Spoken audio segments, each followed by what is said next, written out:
You've all seen, right, ongoing protests and occasionally very intense protests at these ICE facilities in places like Broadview, Illinois, and in Minneapolis at the ICE facility there. We've seen flashpoint protests at the ICE facility in Newark, New Jersey, and the one in Tacoma, Washington. You've seen all that over the course of the past year, right?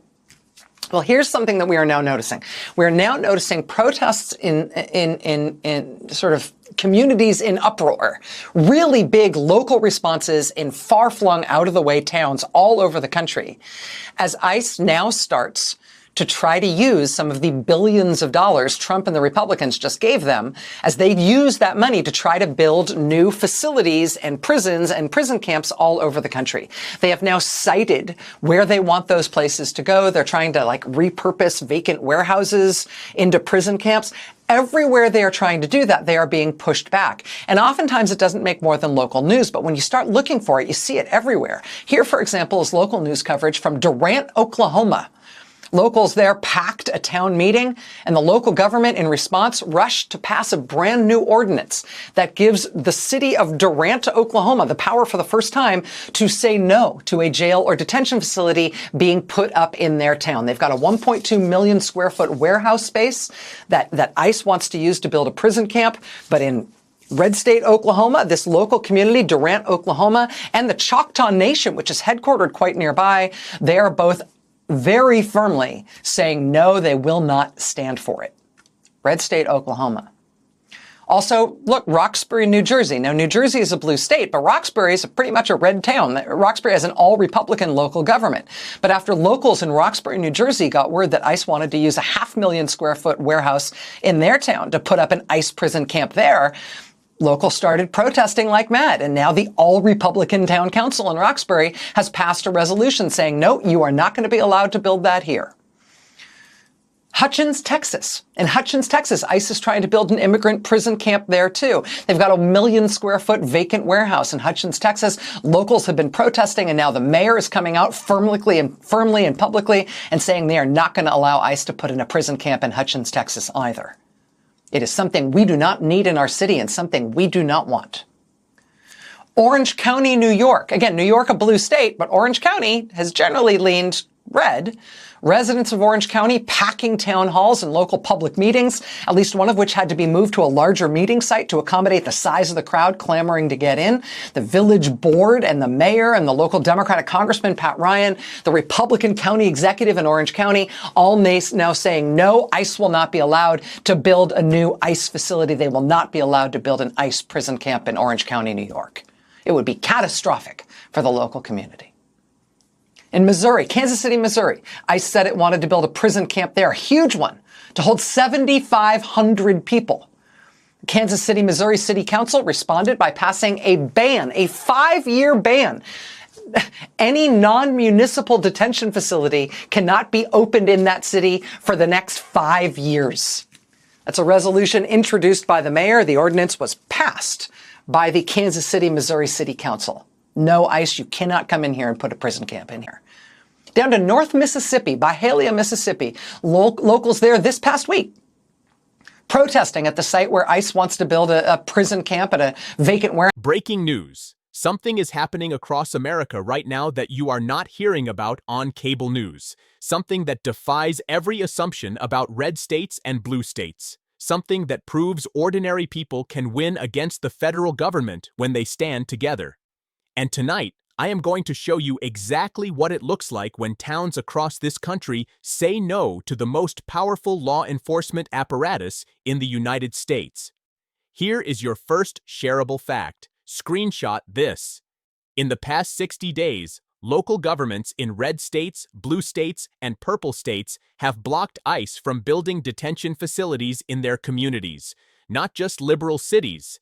Conservative towns, Republican-controlled local governments, Trump voting communities, all of them saying the same thing. Not here, not in our town. You are not building a prison camp in our backyard. Ask your friends this question. Why are Republican town councils in deep red America voting to block Trump's ICE facilities? Share that question. Because the answer reveals something the administration does not want you to understand. This resistance is not partisan. It is American. If you stop watching now, You will miss the exposed pattern of local victories that proves protests actually work. Stay with me. Let me walk you through what is happening, because this is not speculation. This is documented, town by town, vote by vote, resolution by resolution. The Trump administration received billions of dollars from Congress for immigration enforcement. Part of that money is being used to build new detention facilities across the country. ICE has identified vacant warehouses in dozens of communities. Some of these facilities would hold thousands of people, and ICE assumed these communities would simply accept them. They assumed wrong. Durant, Oklahoma.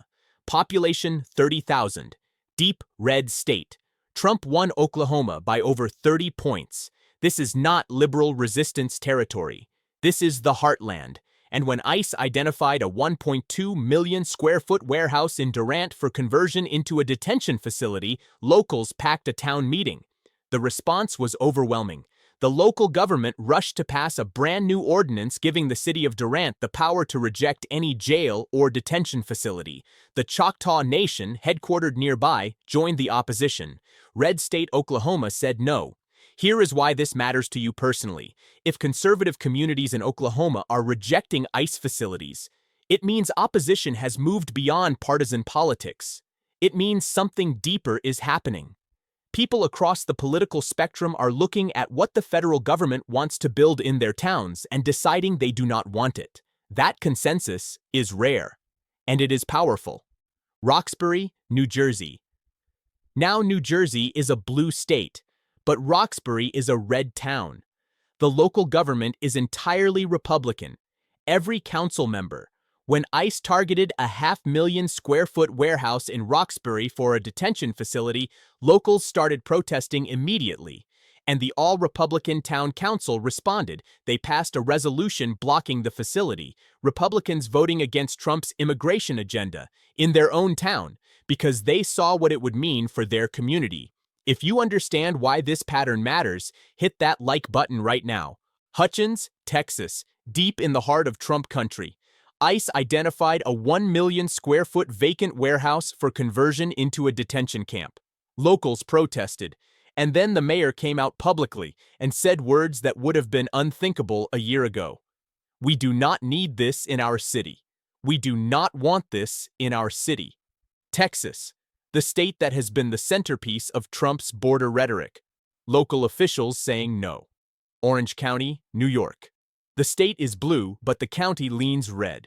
When word spread that ICE wanted to build a facility there, residents packed town halls. One meeting had to be moved to a larger venue because the crowd was too big. The village board opposed it. The mayor opposed it. The local Democratic congressman opposed it. The Republican county executive opposed it. Bipartisan unanimous opposition. They called it catastrophic for the local community. Let me pause for a second. Let that sink in. Republican and Democratic officials standing together, conservative and liberal voters standing together, red towns and blue towns standing together, all saying the same thing. You cannot build a prison camp here. This is not normal political opposition. This is something else. This is communities recognizing that these facilities would transform their towns, would bring federal law enforcement operations into their daily lives, would make their neighborhoods part of a detention infrastructure they never asked for. Kansas City, Missouri. ICE announced plans for a massive facility, not just any facility, one designed to hold 7,500 people. That would make it one of the largest detention operations in the country. The Kansas City City Council responded by passing a ban, a 5-year moratorium. No non-municipal detention facility can be opened in the city for 5 years. The resolution was introduced by the mayor, passed by the council, ICE blocked. Share this video right now, because these victories are not being covered, and they need to be seen. Social Circle, Georgia. This is a town of 5,000 people, 45 miles east of Atlanta. Rural Georgia, conservative Georgia. ICE wanted to build a facility there to warehouse 9,000 people. 9,000 detainees in a town of 5,000 residents. The population of the facility would be nearly double the population of the town. Even local Republican officials said no. Even local Trump supporters said no. The headline in local papers read, "Georgia town of 5,000 vows to fight ICE plan to warehouse 9,000. Get ICE out of social circle became the rallying cry. Here is the pattern. ICE identifies a warehouse. ICE assumes the community will accept federal authority. The community organizes. Local government responds. ICE is blocked. This pattern is repeating everywhere they try. Batesville, Mississippi, northern Mississippi, deep red. Locals protesting at the site where ICE wants to build. Salt Lake City, Utah. People showed up in dense freezing fog on a Friday morning. Visibility just a few feet. 50 people standing in the cold at a site where federal officials were rumored to be inspecting a potential facility. The officials never showed. The protesters came back Sunday anyway, sending a message. Do not try it here. Hagerstown, Maryland. A major protest scheduled. U.S. Senator Chris Van Hollen attending. Congresswoman April McClain Delaney attending. Elected officials standing with constituents against federal plans. Subscribe right now because what I am about to tell you proves that sustained pressure actually works. Now let me tell you about Avelo Airlines. Because this is the proof of concept. This is the evidence that protest campaigns can win. Avelo is a commercial airline. They fly regular passengers on vacation and business trips. But Avelo was also taking money from ICE. They were flying deportation flights, shackling people in handcuffs and chains, and flying them out of the country on the same planes that flew regular commercial routes. When this became public, protests erupted. At every airport where Avelo operated, peaceful protests, relentless protests, week after week, month after month, pressure campaigns targeting the airline's reputation, targeting their commercial business, making it clear that customers would not fly an airline that participated in deportations. And here is what happened. Avelo announced they have ended their contract with ICE. They are no longer flying deportation flights.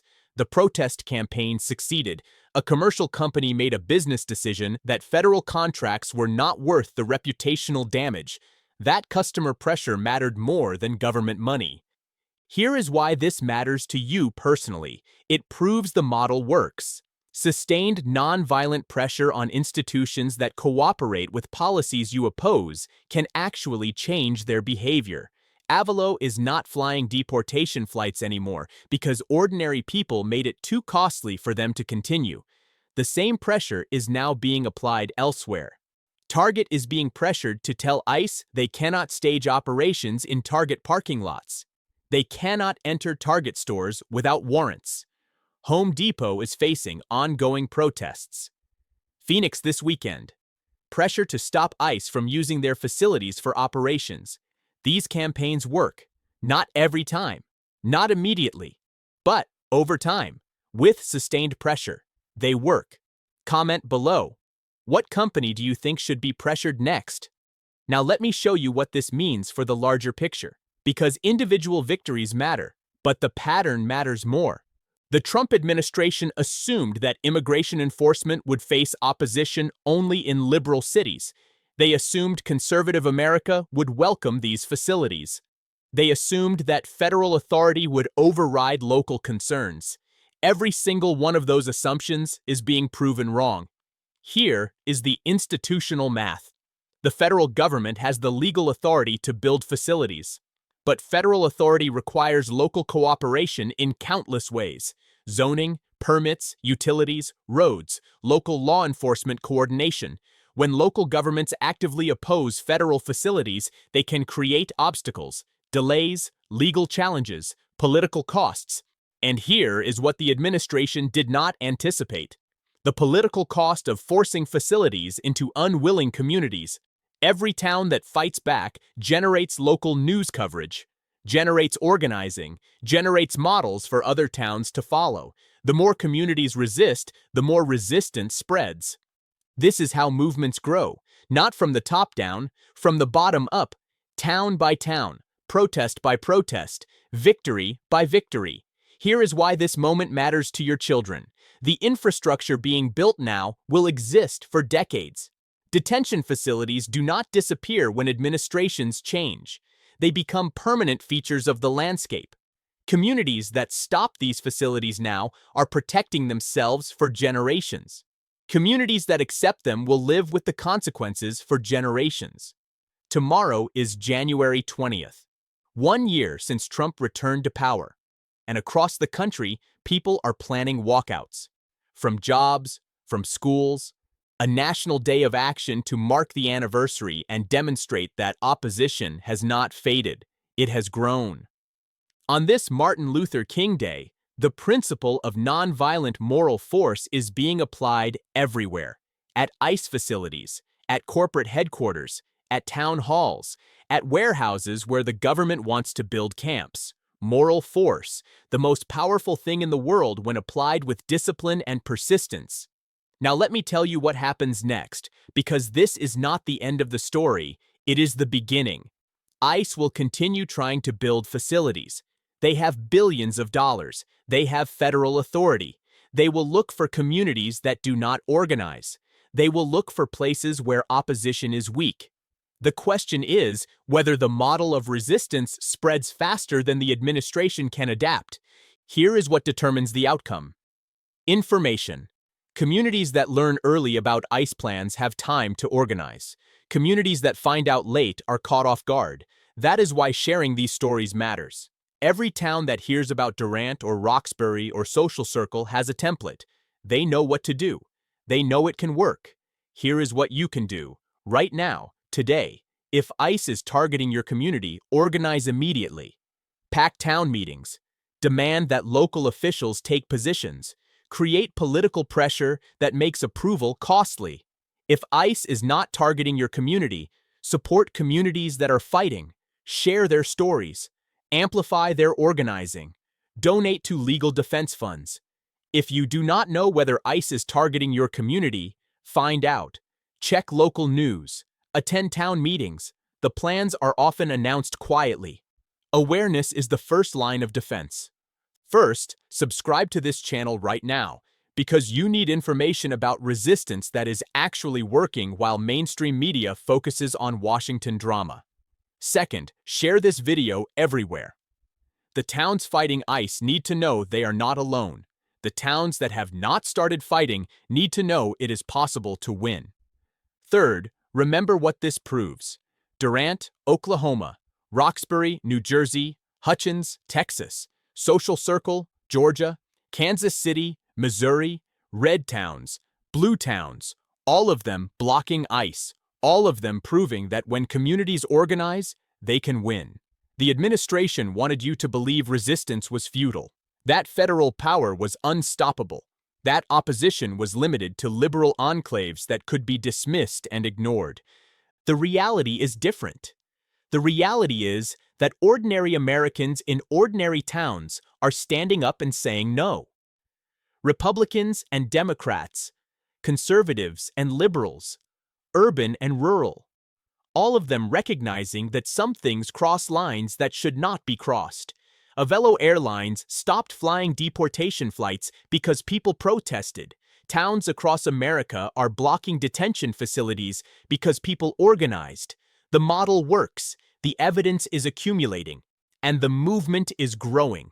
This is what democracy looks like when people actually use it, not just voting every 4 years. Active engagement, showing up, making noise, creating political costs for policies you oppose. The administration has money. The administration has federal authority. But the administration cannot build facilities in communities that refuse to accept them without paying a price. And as more communities refuse, that price keeps rising. 1 year into this administration, the resistance is not fading. It is spreading. It is winning. And it is happening in places no one predicted. That is what you are watching. That is what matters. And that is why you need to keep watching.